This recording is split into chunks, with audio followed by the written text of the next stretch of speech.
Hey y'all, Monk Joseph here with the Broken Buddha.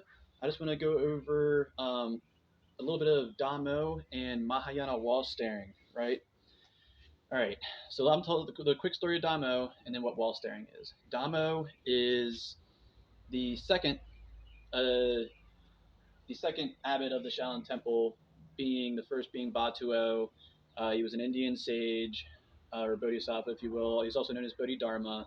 But let's get right to the story. All right, so Damo comes from India to China, and when the emperor asks him uh, to come in and share with him, the emperor asks him, I have ordained this many monks, I have donated this much land, I gave this much money.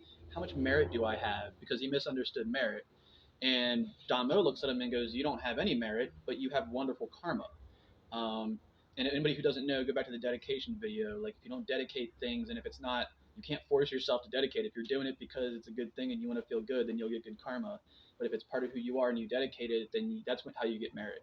So anyway, the Emperor King didn't like this. Sent him over the river to the Shaolin Temple, and it's a really interesting how his legend goes, where they didn't like him because he smelled bad, or they didn't like him because um, of his teaching of Buddhism, which I totally relate and understand.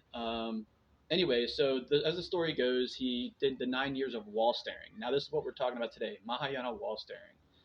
What that is he was staring at a wall for long periods of time, so that and he was trying to actualize either if it was before realization, he was trying to actualize all things being illusion, past experience, past whatever you're experiencing or seeing, or he was trying to understand what he saw by staring at the wall and trying to really lock it in. Either way, he was staring at the wall. Mahayana wall staring is when you stare at a wall for long periods of time, however you're going to meditate, sit, stand.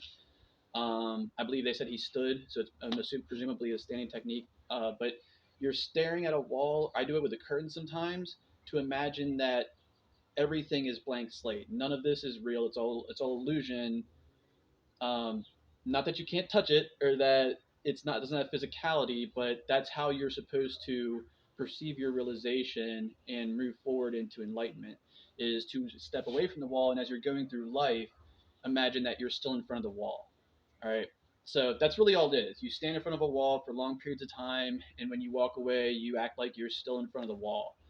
Um, any part of that sounds really uncomfortable is something that has been conceptualized and indoctrinated to you by society, is the only reason you wouldn't be able to do that comfortably. All right, so there you have it. Now you know what brought Damo to full enlightenment and helped him develop the Yi Jing and sent us all down this very interesting Shaolin Temple Kung Fu path, which I have enjoyed and I hope you enjoy too. Thank you for your time. Peace and blessings.